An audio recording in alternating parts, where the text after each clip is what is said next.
네, 우리 모든 분들 정말 반갑습니다.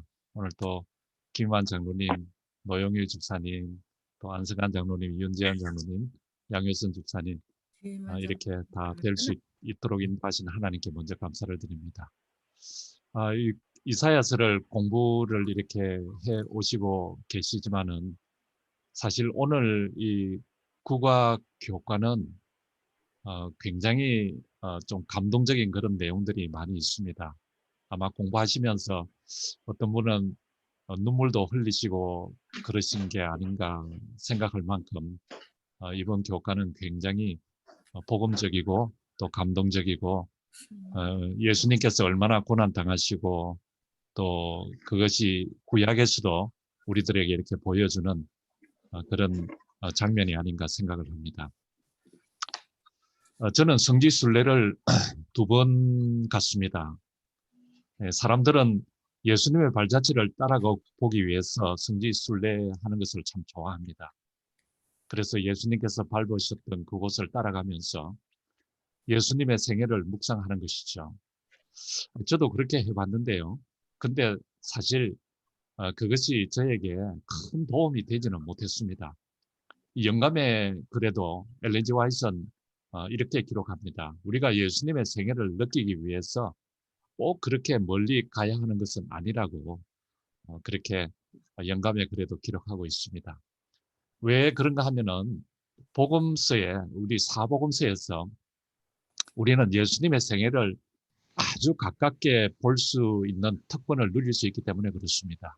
성경. 예, 그런데 우리는 사실 사복음서보다도 더 일찍 예수님의 생애가 어떤 모습인지 볼 수가 있는데요. 그것이 바로 구약 성경이죠. 구약 성경에는 예수님에 대해서 예언되어 있는 부분들이 너무너무 많습니다. 뭐 요한복음 우리 기록에 있는 것처럼 너희가 영생을 얻기 위하여 이 성경을 상고하지만은 이 성경이 나에 대하여 기록한 것이라고 요한복음 5장 39절에 말씀하고 있잖아요. 네, 그래서 이 구약 성경은 사실은 예수님께서 오시기 전에 기록된 그 내용이고, 그리고 신약 성경은 예수님께서 오신 후에 기록된 내용인데, 오실 예수님, 초림하시기 전에 예수님에 대한 기록이 사실은 구약에 많이 나와 있고, 물론 뭐 재림에 대한 그 내용도 많이 나와 있지만은요. 특별히 이사야서는 사실은 예수님께서 오시기 700년 전에 기록이 되었습니다. 그럼에도 불구하고 예수님의 생애가 어떠한 모습인지, 예수님께서 무슨 사역을 하셨는지, 또 어떻게 탄생하셨는지 그런 내용들이 다 이렇게 잘 기록이 되어 있습니다. 예수님께서도 물론 공생애를 시작하시면서 가장 많이 인용한 말씀 중에 하나가 시편도 많이 인용했지만은 이사야서에 있는 말씀을 아주 많이 인용하셨고 또 그분께서 이사야서를 자주 묵상하신 그 흔적을 우리가 볼 수 있습니다. 예, 이사야서는 예수님의 삶과 사역에 대해서 어떻게 기록하고 있는가 이번 주 교과를 통해서 우리가 함께 좀 살펴보도록 하겠습니다. 일요일 소재에 들어가시면은요. 일요일 소재는 나의 종이라는 주제로 나옵니다. 이 나의 종, 이 41장, 물론 44장, 49장 계속해서 나의 종이라는 것이 언급되어 있는데요. 여기에는 2가지 의미가 있습니다. 나의 종. 근데 혹시 공부하시면서 이 나의 종의 2가지 의미가 어떤 것인지 혹시 아시는 분 계세요? 네? 나의 종. 이 나의 종이라고 했는 것은 누구를 언급하는 것일까요? 예수 그리스도. 예, 지금 예수 그리스도라고 말씀하셨는데 2가지 사실은 의미가 있습니다. 첫 번째 그 대상, 이 나의 종은 누구인가 하니까 바로 야곱의 족속, 그 야곱, 이스라엘 족속을 하나님께서 회복시키는 그 사람을 나의 종이라고 말씀하고 있습니다. 죄인, 그리고 2번째는 죄인들을 위해서 자신의 목숨을 희생하는 사람인데 그분이 지금 말씀하신 대로 바로 예수님이시죠. 그래서 메시아이신 예수님을 나의 종이라고 언급하셨고, 그리고 바로 야곱의 후손 혹은 이스라엘 백성들을 부를 때 나의 종. 그래서 여기 우리 참여하신 우리 모든 어르신들도 다 이사야서에 준해서 이렇게 본다면은 하나님께서 나의 종이라고 말씀하는 것입니다. 이 이사야 44장 1절에 보면은 나의 종 야곱 분명하게 말씀하죠. 그리고 나의 택한 이스라엘아 이제 들으라 그렇게 말씀합니다. 그러니까 나의 종 야곱, 나의 택한 이스라엘. 야곱의 이름이 야복강에서 무슨 이름으로 바뀌었습니까? 하나님과 씨름하고 이스라엘. 이스라엘로 바뀌었습니다. 근데 우리를 영적 이스라엘이라고 그러잖아요. 여러분들도 그런 걸 들으셨죠? 저와 여러분들도 이스라엘입니다. 영적 이스라엘. 근데 이 이스라엘의 이름의 의미가 뭔지 혹시 아십니까? 나의 종을 이스라엘이라고 했죠. 이겼다. 예, 뭐 하나님과 씨름하여 이겼다. 그렇게 성경에는 말씀하고 있는데 사실 문자적 의미로 보면은 오늘날 우리에게 적용한다면은 우리가 하나님과 씨름해서 이길 수는 없잖아요. 그래서 이 이스라엘의 문자적 의미를 본다면은 이시라면은 이 사람이고 라 본다. 하나님을 본다. 엘은 하나님이잖아요. 그래서 이스라엘 그러면은 그 문자적 의미는 하나님을 보는 사람입니다. 그래서 하나님께서 나의 종으로 택한 사람이 어떤 사람인가? 바로 이스라엘인데 그 이스라엘은 이름의 의미가 영적 이스라엘의 이름의 의미가 우리는 영안이 이렇게 다 열려 있는 사람들이기 때문에 말씀을 통해서 하나님을 보는 사람입니다. 정말 여기 이사야 45장 4절에도 내가 나의 종 야곱 나의 택한 이스라엘을 위하여 내가 너를 지명하여 불렀나니 너는 나를 알지 못하였을지라도 나는 내게 칭호를 주었노라. 정말 감동적이지 않습니까? 우리를 이스라엘이라고 불러주신 하나님. 그리고 우리가 다른 사람의 종이 아니라 하나님의 종이 될 수 있다는 것은 정말 얼마나 우리에게 큰 특권입니까? 종은 사실 이 재정적인 거나 뭐 이런 걸 경제적인 거나 걱정할 필요가 없습니다. 주인이 시키는 대로만 하면 되는 사람인데 우리를 하나님께서 다른 사람의 종이 아니라 나의 종이라고 불러주셨습니다. 그러므로 이 나의 종은 첫째로 한 개인을 일컫는 것이고 그리고 둘째는 야곱의 후손 즉 이스라엘 백성을 지칭하는 것입니다. 그 내용이 여기 이제 일요일 가정이고요. 그리고 월요일 가정으로 넘어가면은 혹시 제가 이렇게 하는데 질문하실 거 있으면은 또 함께 나눌 이야기가 있으면은 그냥 저희 말을 끊으시고 하시면 되겠습니다. 월요일 과정에는 보면은 이름이 밝혀지지 않는 종이라고 나와 있습니다. 이름이 밝혀지지 않는 종. 이사야 42장 1절로 7절에 있는 말씀을 본문으로 해서 오늘 이 월요일 공과를 우리가 이렇게 살펴보겠는데요. 자, 나의 종 첫 번째는 누구를 말한다고 그랬죠? 첫 번째는 나의 종 이스라엘. 이 이스라엘 백성들을 말하는 것이고 두 번째는 한 특정한 한 사람에게도 적용하는데요. 그것이 이사야 52장 13절을 보시면은 여호와께서 가라사대 내 종이 형통하리니 받들어 높이 들려서 지극히 존귀하게 되리라. 그러면은 그분이 누구일 것 같아요? 지극히 존귀하게 되시는 분. 그분은 분명 메시아 예수 그리스도를 말씀합니다. 그리고 이사야 53장 11절에도 나의 의로운 종이 이 의로운 종, 우리가 의로운 종이 될 수 있을까요? 그렇게 될 수는 없죠. 자기 지식으로 많은 사람들을 의롭게 하며 다른 사람들을 의롭게 하실 수 있는 분, 그분이 누구신지 우리는 금방 알 수 있습니다. 또 그들의 죄악을 친히 뭐 하시리라? 담당하시리라. 이스라엘 백성들의 죄악을 담당하실 분, 그분이 누구이겠습니까? 나의 의로운 종, 메시아임을 우리는 금방 알 수 있습니다. 그래서 첫째로 나의 종은 높이 들려서 지극히 존귀하게 되었다고 말씀하고요. 둘째로는 많은 사람들을 의롭게 하며 그들의 죄악을 친히 담당하리라고 말씀하셨습니다. 그러니까 우리가 이 두 구절만 봐도 이사야서가 말하는 또 다른 종은 누구인지 우리가 금방 알 수 있습니다. 바로 우리를 구원하기 위해서 오실 메시아를 예언하고 있음을 단번에 알 수 있는 것이죠. 그런데 왜 이 둘을 모두 동일한 나의 종으로 표현했을까요? 여러분, 우리도 하나님께서 나의 종이라고 하시고 예수님도 나의 종이라고 하시고 왜 그렇게 표현했을까요? 혹시 말씀하실 분 계세요? 우리는 여기서 이렇게 보면은 로마서를 조금 이렇게 생각해 볼 수 있는데요. 로마서에 보면은 첫째 아담이 나오고 둘째 아담이 나옵니다. 여러분, 그렇죠? 첫째 아담은 누구예요? 첫째 아담은 진짜 아담을 이야기하는 것입니다. 그 첫째 아담은 사실은 아담의 후손을 전체를 다 포함하고 있는 것이죠. 근데 둘째 아담은 누구예요? 예수 그리스도. 예수 그리스도입니다. 그래서 이 첫째 아담 이렇게 표현한 것처럼 둘째 아담 이렇게 표현한 것처럼 나의 종, 이스라엘을 나의 종이라고 했고, 그리고 아담도 둘째 아담, 예수 그리스도도 나의 종이라고 이렇게 우리들에게 우리가 이 나의 종이 되었는데, 하나님의 종이 되었는데, 사실은 죄가 들어오고 나서 그 첫째 아담은 죽을 수밖에 없었습니다.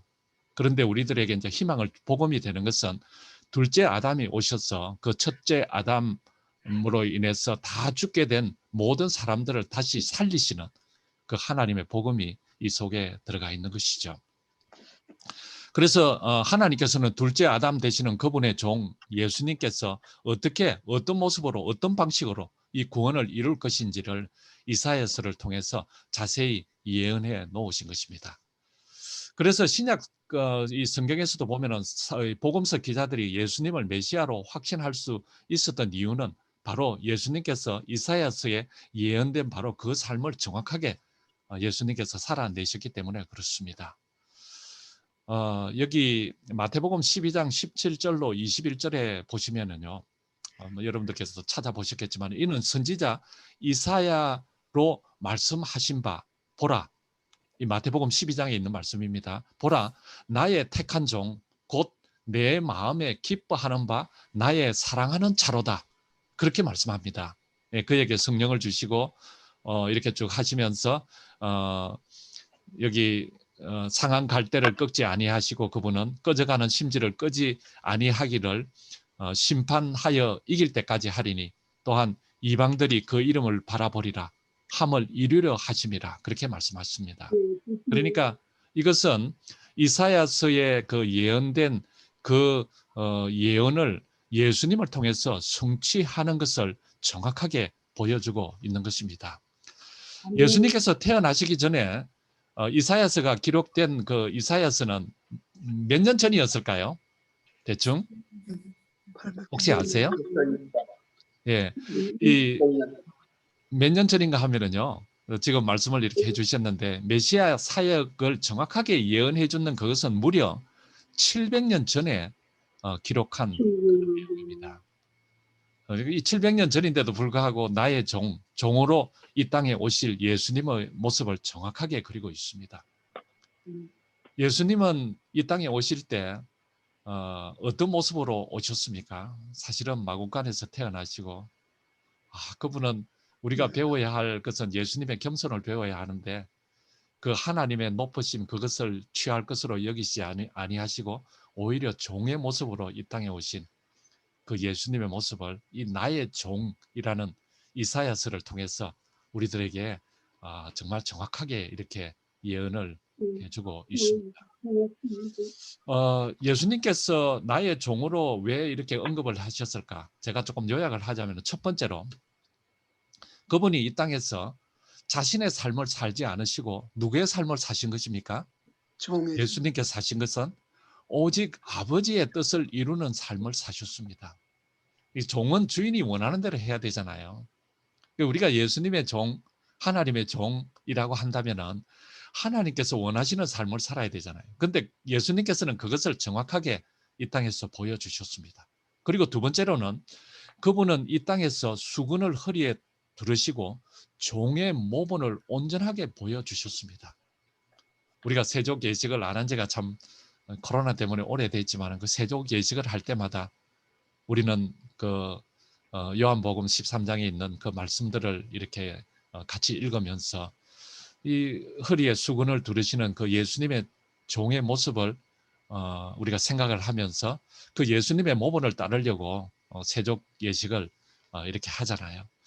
예, 그런 예수님의 그 종의 모습, 예, 그것이 바로 예수님께서 이 땅에 오셔서 직접 보여주셨습니다. 그러니까 하나님의 나의 종으로 예수님께서 이 땅에서 생애하신 것이죠. 예, 우리 모두 이사야서의 말씀을 통해서 정말 종으로 오신 예수님에 대한 더욱 굳건한 믿음을 오늘 이 공과를 통해서 우리가 배우게 됩니다. 우리도 예수님의 모본을 따라가려면 어떻게 종의 그 하나님의 종의 삶을 살아야 되는지 그것을 우리들에게 보여주고 있습니다. 사실은 이 종이라고 하지만은 예수님께서 십자가에 달려 돌아가심으로 우리를 종이라는 표현 그 대신에 또 다르게 표현한 것이 있습니다. 그것이 뭔가 하면은 영접하는 자, 곧 그 이름을 믿는 자에게는 뭘 하셨다고요? 무슨 특권을 주셨는 거예요? 하나님의 자녀가 되는 특권을 주신 것입니다. 예, 그래서 여러분들도 이 예수님에 대한 굳건한 믿음을 갖게 되시길 바랍니다. 예, 혹시 월요일 과정에 질문하실 것이 있습니까?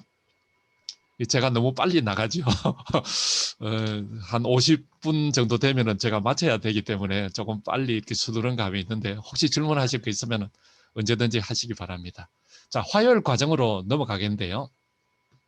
이 화요일 과정의 그 공과의 제목은 뭔가 하면은 페르시아인 메시아라고 되어 있습니다.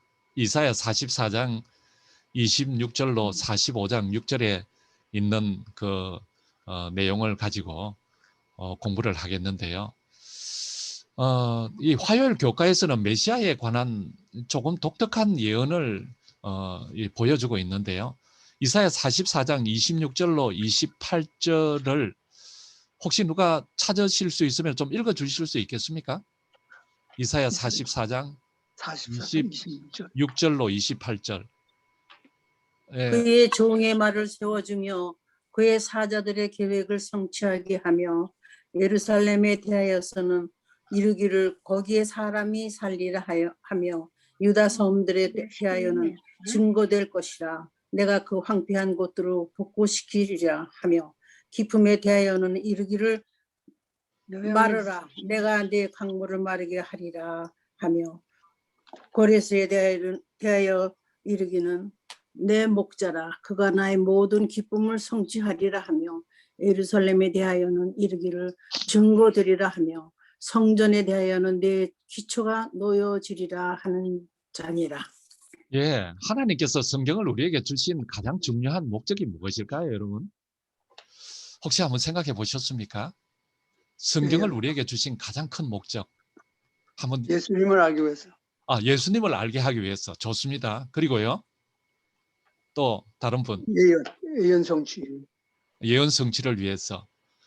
예. 다른 분 혹시 네? 구원에 이르게 하기 위하여. 예. 길을 보여 주시기 위해서. 맞습니다. 혹시 다른 분 또 계십니까? 성경을 우리에게 주신 가장 중요한 목적?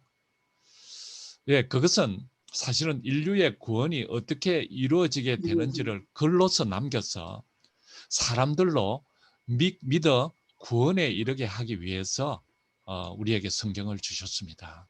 그래서 성경을 통하지 않고 우리가 구원에 이룰 수 있는 길은 없습니다. 성경을 통하지 않고 예수님을 만날 수 있는 길도 없는 것이죠. 그래서 아마 여기 계신 분들도 다 참여하시고 계실 텐데요. 우리가 매일 새벽마다 성경을 통독하잖아요. 제가 성경 말씀 그 요약 묵상 그 요약을 아침마다 새벽에 5시, 6시, 6시 반, 7시 이렇게 보내드리고 있는데요. 성경을 읽는 것은 우리가 그런 목적 때문에 읽습니다. 하나님께서 메시아로 어떻게 이 땅에 오게 될 것인지, 그가 어떠한 삶을 살 것이며 어떻게 죽게 될 것인지를 자세히 성경에 예언해 주고 있습니다.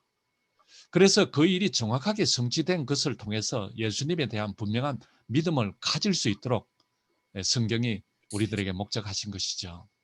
그런데 그렇게 메시아를 예언하는 방법으로 하나님께서 택한 것이 무엇인가 하면은 바로 이스라엘의 역사, 그러니까 역사적 어떤 사건들 속에 상징으로서 그 예언을 주시는 것입니다. 그 예를 들면은 이런 것입니다.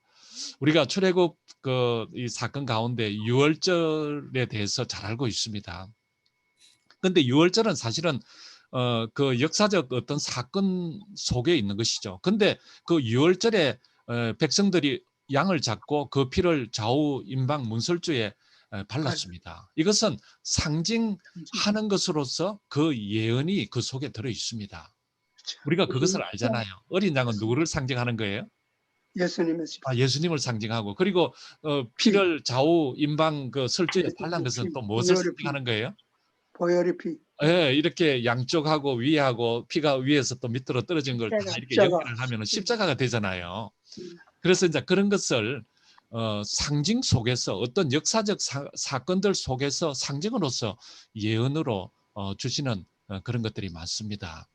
예, 그렇게 하심으로 천년 후에 예수님께서 나무에 달려 돌아가심으로 우리를 어떻게 구원해 주실지 그 유월절 사건 속에서 예언해 주신 것이죠. 또한 모세를 통해서 그 백성을 구원하시는 모습을 보여주면서 예수님의 사역과 생애를 모세의 삶을 통해서 예언해 주셨던 것입니다.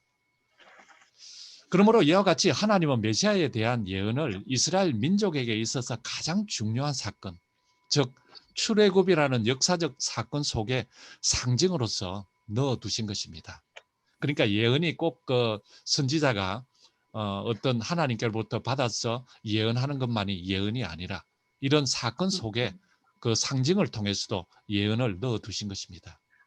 그렇게 하여서 이스라엘 국가와 백성들이 존속하는 한 이 메시아에 대한 예언이 항상 상기되도록 그렇게 하신 것입니다.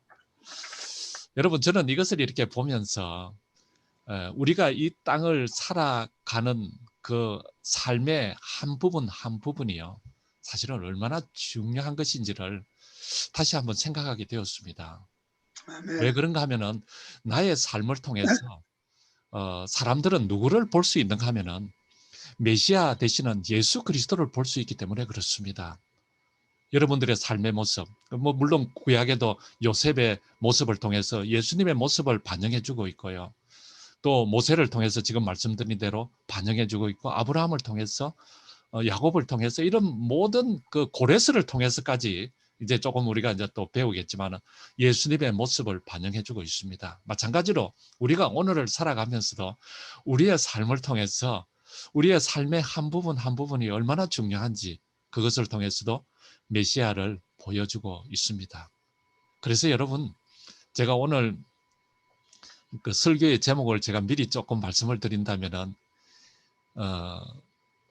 예언하기를 사모하라는 제목입니다. 예언하기를 사모하라. 그러니까 우리를 하나님께서 예언자로 불러주셔가지고 예언하기를 사모하는 사람이 되라고 말씀하셨는데요. 그 내용이 사실은 제가 오늘 공부를 이렇게 하면서 정말 우리가 우리의 삶을 통해서 예수님을 예언하는 그런 사람이 되어야 되겠구나 하는 것을 제가 깨닫게 됩니다. 여러분, 제가 조금 전에 말씀드렸지만 이사야서에 언급된 고레스에 대한 예언도 있습니다. 이제 유다 민족은 애굽이 아닌 바벨론에 의해서 멸망을 당하여 노예 신분이 되었습니다. 그러나 약속된 기한이 차고 때가 되었을 때 하나님께서는 한 지도자를 일으켜서 이스라엘 백성들을 바벨론으로부터 구원하실 것이었습니다. 하나님께서는 이와 같은 또 다른 역사적이고 중요한 사건을 그냥 넘기시려고 하지 않으셨던 것이죠. 유다를 괴롭게 한 바벨론을 멸망시키고 유다 민족을 구원시킬 페르시아 왕, 누가 있습니까? 고레스. 그 사람이 누구예요? 고레스. 고레스. 그 고레스 사역을 메시아의 사역에 연결시키고자 한 것입니다. 그래서 페르시아인 메시아. 오늘 이 화요일 이 공과 제목이 바로 페르시아인 메시아인 것입니다. 그래서 그러한 역사적 사건 속에 고레스라는 한 사람을 등장시켜서 이 사람을 통해서 유다 백성들을 해방시켜주고 또 그 사건이 메시아가 하게 될 사역을 표상하게 하신 것입니다. 참 하나님의 계획은 참 놀라우지 않아요?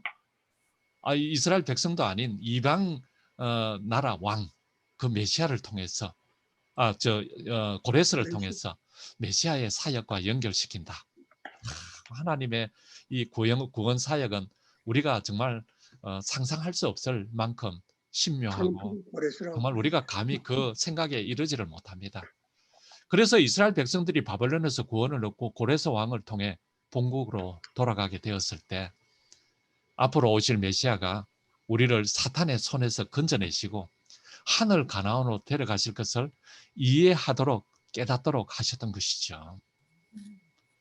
그러므로 유다 백성들은 고레스를 통해 바벨론에 돌아와 성전을 건축한 후에 그 사건을 생각할 때마다 어땠을까요? 앞으로 우리를 죄에서 구원하러 오실 메시아를 기억할 수 있었을 것입니다. 우리가 오늘 2700년 전에 기록된 이 이사야서를 왜 연구합니까? 왜냐하면 그것을 봄으로써 예수님께서 우리를 이 죄악의 땅에서, 이 죄악 세상에서 구원하러 오실 이 재림하실 예수님을 우리가 기억할 수 있기 때문에 그렇습니다.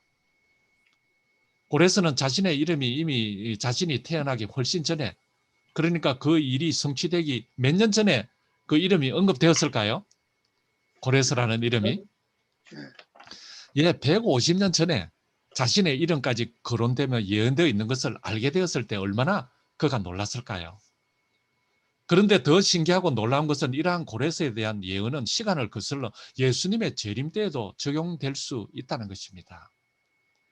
계시록 16장 12절을 보시면은요, 여섯째가 그 대접을 큰 강 유브라데의 소돔에 강물이 말라서 동방에서 오는 왕들의 길이 예비되리라. 유브라데스 강, 이 바벨론이 정복될 때, 정말 철옹성 같은 그런 바벨론 도성이었지만은 그 유브라데스 강을 위에서 막아가지고 그 강물을 돌리고 그 수로를 통해서 쳐들어가서 이 바벨론이 멸망시키고 메데 페르시아가 이 정복을 하게 된 것이잖아요.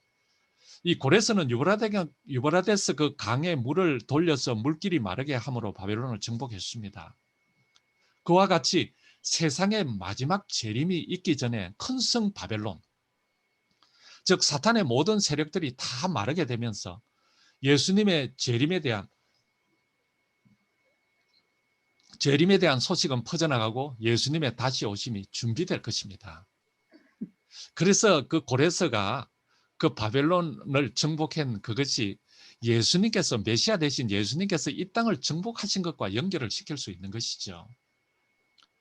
하나님께서는 이러한 예언을 페르시아 왕 고레스를 통하여 우리에게 이미 2700년 전에 우리에게 주셨다는 것은 참으로 놀라지 않을 수가 없는 것입니다. 그래서 오늘 우리 교과 이 시간을 통해서 우리 모든 어르신들 다시 한번 정말 우리 하루하루 이 살아가는 것이 예언의 성취를 통해서 살아가는, 우리가 바로 예언의 성취로 이 땅에 존재하게 되었고 그 예언의 성취를 이루어가는 한 사람이라는 것을 우리가 잊지 말고 오늘을 살아가야 하겠습니다. 아멘. 예, 그러면 이제 목사님, 네, 목사님, 이 이방 나라의 이 고레스 왕이 그 하나님을 믿은 사람입니까? 그 사람이 구원을 받는 사람입니까? 그 사람이 구원을 받나요? 고레스가 구원을 받느냐 안 받느냐 질문하신 거예요? 아니, 하나님만 아시죠. 누가- 하나님을 믿는 사람이, 하나님을 믿었던 사람이냐고요. 그 사람을 고레스가 하나님을 믿었죠. 믿었던 사람이냐고요? 그런데요, 제가 생각할 때는 고레스가 하나님을 알게 되신 것 같아요. 알게 된 것 같아요. 예. 왜냐하면은 지금 고레스라는 이름이 나오고 벌써 150년 전에 그 이름이 나오고 이랬는 것을 보면은 고레스가 하나님을 그의 생애 전체에서 잘 믿었는지 안 믿었는지는 모르겠지만은 하나님께서 존재하시고 계시고 자기의 이름이 이미 오래전에 이렇게 언급되어 있다는 것을 고레스가 알았는 것 같아요. 알았습니다. 네. 예, 그래서 하나님께서 그 구원의 역사를 이루어 가시는 게 꼭 하나님을 믿는 사람들을 통해서만이 아니라 하나님의 그렇죠. 존재를 인식하는 사람들을 통해서도 그 구원의 역사를 이루어 가신다는 것을 알 수 있고요. 그 고레스가 하나님을 신실하게 끝까지 잘 믿었는지 안 믿었는지는 성경에 기록이 없기 때문에 저도 잘 모르겠습니다. 참 우리가 하늘에 가면 알 수 있죠. 네, 하늘에 가면 알 수 있죠. 목사님, 네, 네. 트럼프가 자기가 고레스라고 하는 거 몇 번 그랬어요? 자기 고레스라고 네. 성경적으로. 그래서 이스라엘도 개복시키고 예루살렘도 거기에 문세고 자기가 뭐 장로님 말씀대로 모르죠. 또 트럼프도 자기가 하나님을 아는 그런 고레스라고. 사람이라면은 하나님께서도 트럼프를 통해서 또 어떤 구원의 네. 한 부분을 이뤄 나가실지 우리는 알 수 없죠. 자, 자기는 제일 미수는 사람이 하나님밖에 없다 그래서 하나님 제일 예. 미수. 거기다면 저희가 하면 제일 좋다면 아니 예수님이 제일입니다. 그 다음에 예수님 다음이래 자기가. 예, 알겠습니다. 그러면은 우리 2월 24일 이제 수요일 공과로 넘어가겠습니다. 이 사실은 수요일 이 공과를 공부하면서 우리 성도님들도 눈물을 흘리고 하셨을 텐데요. 이 수요일 공과는 미리 주어진 소망이라는 주제인데요. 사실 저는 개인적으로 이사야서가 이번에 이렇게 공부를 하면서 이사야서가 정말 이렇게 복음인지 다시 한번 깨닫게 되었습니다. 이사야서는 사실 두 부분으로 나누어지는 거 여러분 아시죠? 1장에서 39장까지는 구약에 관한 그 오실 메시아에 관한 그 내용들이 주제로 되어 있습니다. 그리고 두 번째 부분이 40장부터 66장까지인데요. 그 40장부터 66장까지는 이 오신 메시아께서 이제 메시아께서 하시는 그 일과 그리고 다시 재림하시는 예수님에 관한 그 내용들이 기록이 되어 있습니다. 나중에 이제 우리가 공부하시겠지만은 66장, 65장, 66장 보면은 이제 새 하늘, 새 땅이 이렇게 나오면서 예수님의 재림의 그 장면들을 묘사를 하고 있습니다. 그래서 이번 이 교과를 공부하면서 사람들이 왜 이사야를 구약의 복음서라고 하는지 제가 이렇게 깨닫게 되었습니다. 이 신약에서는 우리는 바울과 및 여러 사도들의 글을 통해서 예수님의 십자가가 우리를 어떻게 구원하였는지를 배우고 깨닫게 됩니다. 그렇죠?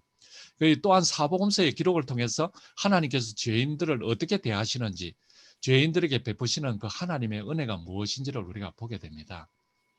그런데 사실 이 모든 하나님의 사랑과 은혜에 대한 실물 교훈들은 이미 구약에서 더욱 풍성하게 베풀어져 있음을 우리는 깨닫게 되는 것이죠.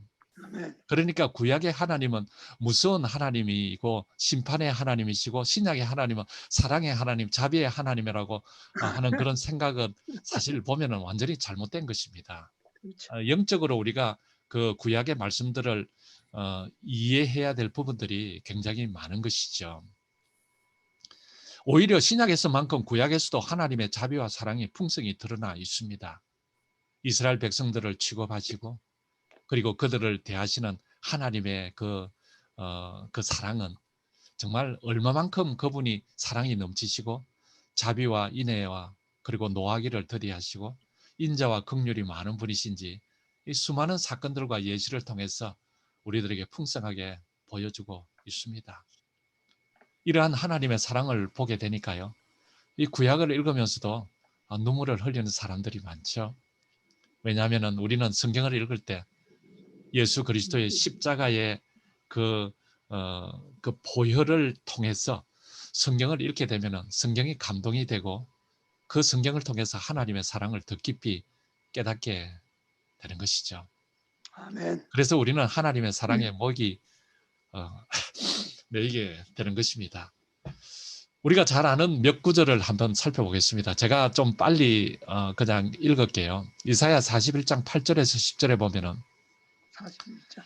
그러나 나의 종 너 이스라엘아 나의 택한 야곱아 나의 벗 아브라함의 자손아 내가 땅 끝에서부터 너를 붙들며 어디에서부터요? 땅 끝에서부터 땅 모퉁이에서부터 너를 부르고 내게 이르기를 너는 나의 종이라. 내가 너를 택하고 실어버리지 아니하였도다 하였노라. 두려워 말라. 내가 너와 함께함이라. 놀라지 말라. 나는 내 하나님이 됨이라. 내가 너를 굳세게 하리라. 참으로 너를 도와주리라. 참으로 나의 의로운 오른손으로 너를 붙들리라. 여러분 아멘입니까? 아멘. 정말 이 구약에 나타난 복음 중의 복음 아닙니까? 네. 그리고 이 이사야 43장 1절로 3절은 우리가 너무나도 잘 알죠. 야곱아 너를 창조하신 여호와께서 이제 말씀하시느니라. 이스라엘아 너를 조성하신 자가 이제 말씀하시느니라. 너는 두려워 말라. 내가 너를 구속하였고 내가 너를 지명하여 불러나니 너는 누구 것이라? 내 것이라. 내 것이 내가 물 가운데로 지날 때 내가 너와 함께 할 것이라. 강을 건널 때 물이 너를 침몰치 못할 것이며 내가 불 가운데로 행할 때도 하지도 아니할 것이요 불꽃이 너를 사르지도 못하리니. 그러니까 다니엘 세 친구가 생각나지 않습니까? 대저 나는 여호와 내 하나님이요 이스라엘의 거룩한 자요 내 구원자입니다. 아멘. 아멘. 그리고 아멘. 이사야 43장 25절에도 나 곧 나는 나를 위하여 내 허물을 도말하는 자니 내 죄를 기억하지 아니하리라. 아니하리라. 우리의 허물을 도말하는 자. 정말 아멘. 얼마나 우리들에게 복음이 됩니까? 이사야 44장 22절에도 내가 내 허물을 빽빽한 구름에 사라진 같이. 여러분 구름 사라지는 거 봤습니까? 순식간에 흔적도 없이 사라집니다. 안개에 사라진 같이 도말하였으니 너는 내게로 돌아오라. 내가 너를 구속하였음이니라. 아멘. 네. 정말 오직 시온에 이르기를 여호와께서 나를 주께서 나를 잊었다 하셨거니와 여인이 어찌 그 젖먹는 자식을 잊겠으며 자기 태에서 난 아들을 긍휼히 여기지 않겠느냐. 그들은 혹시 잊을지라도 나는 너를 잊지 않을 것이라. 내가 너를 내 손바닥에 새겼고 어디에 새겼다고요? 손바닥에. 손바닥에 새겼다고. 제가 얼마 전에 뭐 설교에도 한번 말씀드렸지만 우리의 이름이 손바닥에 새겨져 있는데 그 어느 누구의 손바닥에 새겨져 있다는 거예요? 누구의 예수의 손바닥에? 예수. 누구의 손바닥에? 예수님의 하나님의 손바닥에 새겨져 있다는 것이죠. 근데 그 예수님의 손바닥에 우리 이름이 새겨져 있는데 그 예수님의 손이 십자가에서 못이 박히신 거예요. 누구의 죄 때문에? 나의 죄 때문에. 손바닥에 새겨져 있는 그 이름, 내 죄 때문에 십자가에 못이 박히시고 그리고 피를 흘리시고 죽으신 거예요. 그러니까 여러분 예수님은 정말 우리의 이름을 끝까지 가지고 계시고 예언의 신에서 여러분들도 보셨죠. 하늘에 가서 온전하지 못한 상처가 있는 단 한 분을 우리가 보게 될 것인데 그분이 누구시라고요? 예수님의 그분의 그 손 못자국이 하늘에 가서도 우리가 볼 수 있는 우리의 모든 상처나 아픔이나 괴로움이나 고통이나 이런 것들은 하늘에 가면 다 홀연히 변화되어서 다 없어질 텐데 오직 누구의 상처만 우리가 그 하늘에서 볼 수 있는 거예요. 예수님의 손발에 옆구리에 있는 창자국 그 못 박힌 그 자국은 우리가 하늘에 가서도 볼 수 있는 거예요. 내 자녀들아 속히 돌아오고 너를 헐며 너를 황폐케 하던 자들은 너를 떠나가리라.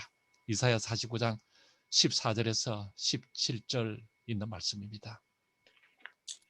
여러분 사실 이 말씀을 하실 때 이제껏 이스라엘이 한 일이 무엇이었을까요? 이스라엘 민족들이 하나님을 반역하고 그리고 타락하여 범죄하고 우상을 섬기는 일을 그들이 그냥 일상생활화되어서 했습니다.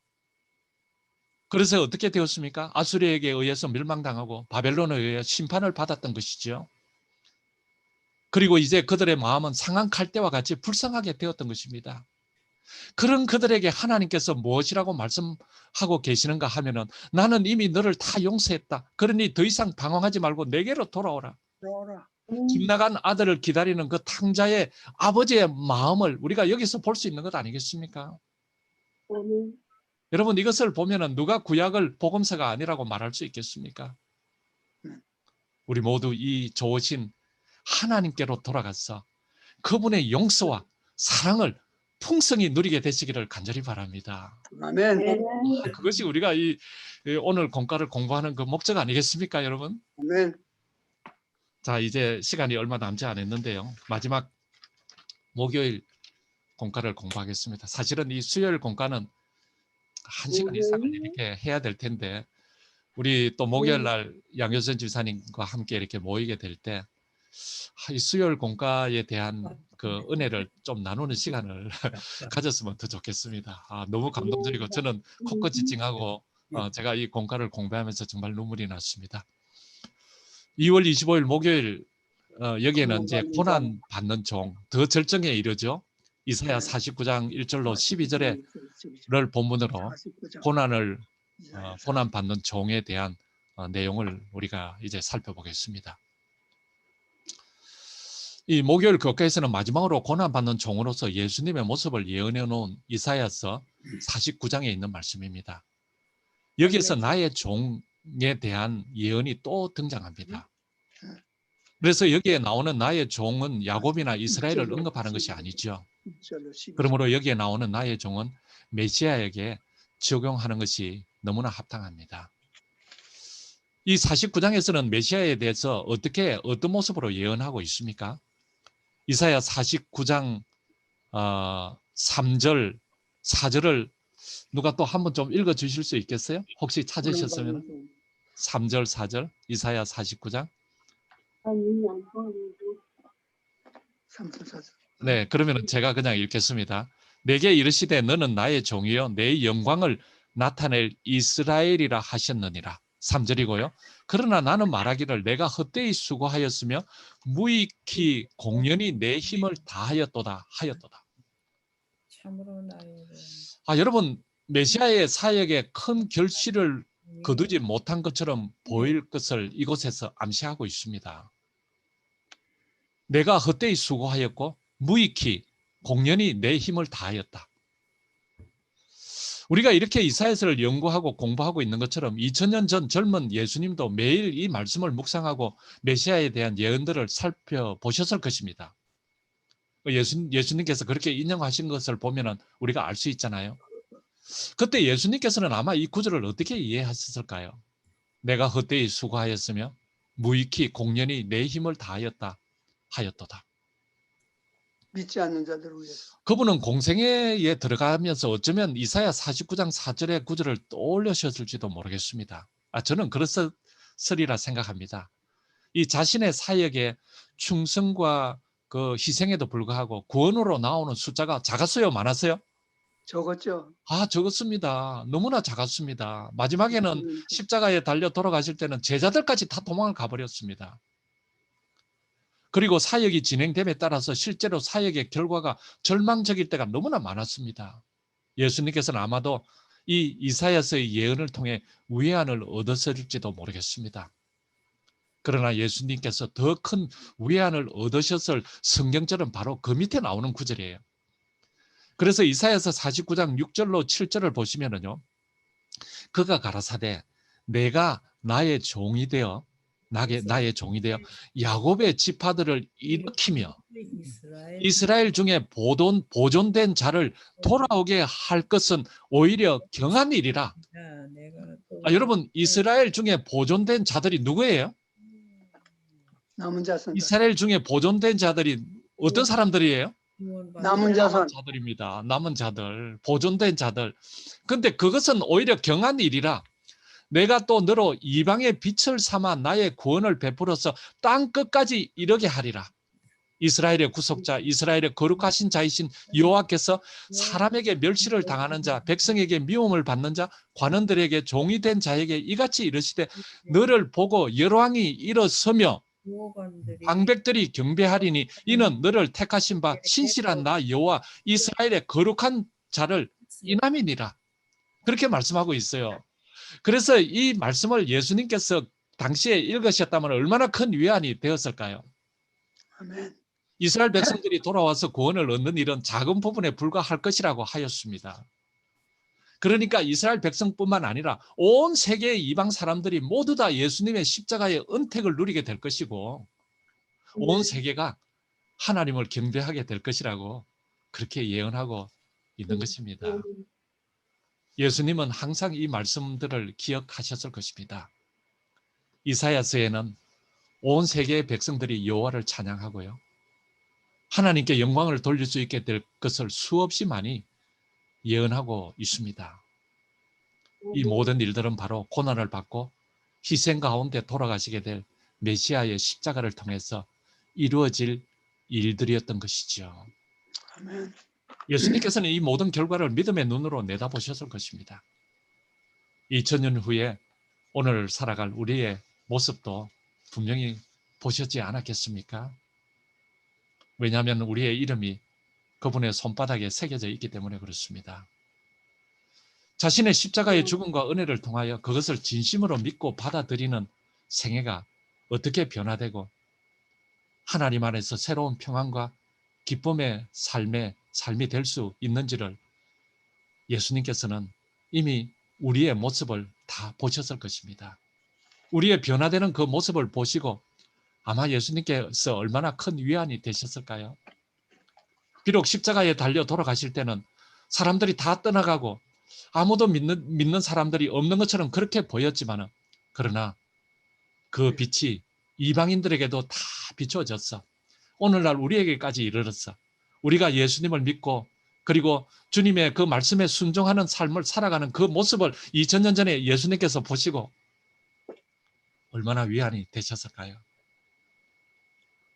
그러니까 여러분, 우리의 하루하루 매 순간순간 이 삶이 정말 예수님의 십자가의 삶과 예수님의 십자가의 그 희생과 연결되어 있는 삶이라는 것을 여러분 우리는 잊지 말아야 하겠습니다. 아멘. 여러분들의 가슴에 그리고 제 가슴에 이 흐르는 피는 사실은 뭐 A형, B형 이렇게 다 다르지만은 사실은 예수님의 십자가의 그 보혈이 우리의 가슴을 통해서 흐르고 있기 때문에 우리는 예수님 안에서 우리 어르신들과 저도 한 형제가 되고 그리고 우리 뭐 양효선 지사님 모든 분들 다 한 형제가 되어서 우리가 오늘을 이렇게 살아가고 있는 것입니다. 아멘. 그것이 바로 예수 그리스도의 십자가의 보혈 그것 때문 아니겠습니까? 예수님께서 이러한 예언을 믿는 믿음 가운데 사셨다면 오늘 우리도 이 책의 말씀을 통해서 하나님의 선하심과 그리고 자비하심을 깨달아야 하지 않겠습니까? 끝없이 하나님으로부터 돌아서고 반역하고 타락한 백성들을 용서하시고 받으시는 그 하나님의 사랑과 은혜를 우리도 깨달아야 하지 않겠습니까? 아멘. 우리 모두 우리를 진심으로 용서하시고 기다리시는 그 하나님의 무한한 사랑과 자비를 이 이사야서를 통해서 여러분 계속 깨달아 가시고 그 하나님의 풍성한 사랑이 여러분들의 삶을 온전히 지배하고 또 이끌어 주셔서 여러분들의 삶을 통해서도 그 예수 그리스도의 십자가의 그 사랑의 희생의 모습을 드러낼 수 있는 그래서 다른 사람들이 우리를 보고 예수님을 볼 수 있는 그러한 하나님의 귀한 구원받은 백성으로 살아가시는 우리 모두가 되시기를 간절히 바라면서 오늘 교과 공부를 마치고자 합니다. 아멘. 아멘. 감사합니다. 목사님 좋은 네, 말씀. 감사합니다. 우리 좀 나누실 이야기들이 많으실 텐데요. 제가 또 설교를 또 준비해야 되기 때문에 영상을 준비해야 되기 때문에 잠깐 제가 기도를 드리고 말씀들은 목요일 날 서로 좀 나누시게 되시기를 바랍니다. 기도드리고 마치도록 하겠습니다. 은혜로우신 아버지 하나님, 하나님의 은혜를 참으로 감사드립니다. 오늘 이 이사야서를 통해서 다시 한번 우리를 구원하시기 위하여 십자가에서 보혈을 흘리신 우리 주님의 모습을 이사야서를 통해서 볼 수 있도록 인도해 주셔사오니 감사합니다. 아멘. 그래서 그 십자가의 보혈의 공로로 구원받은 우리가 오늘을 어떻게 살아가야 할지 또 가르쳐 주셔사오니 감사합니다. 주님의 은혜와 사랑을 누리면서 우리 모든 어르신들 그리고 교사이신 양효선 집사님 지혜를 주시고 은혜를 주시고 함께하여 주셔서 우리가 이 땅을 살아가되 우리 주님의 그 십자가의 사랑의 공로를 의지하여 매일매일을 은혜 충만한 삶으로 건강하게 우리 모두 살아갈 수 있도록 인도하여 주시옵기를 우리를 사랑하여 주신 그리고 지금도 사랑하시는 우리 구주 예수 그리스도 이름으로 감사드리며 간절히 기도드리옵나이다. 아멘. 아멘. 예, 죄송합니다. 제가 먼저 감사합니다. 나가야 되겠습니다. 네. 네, 이따가 설교 시간에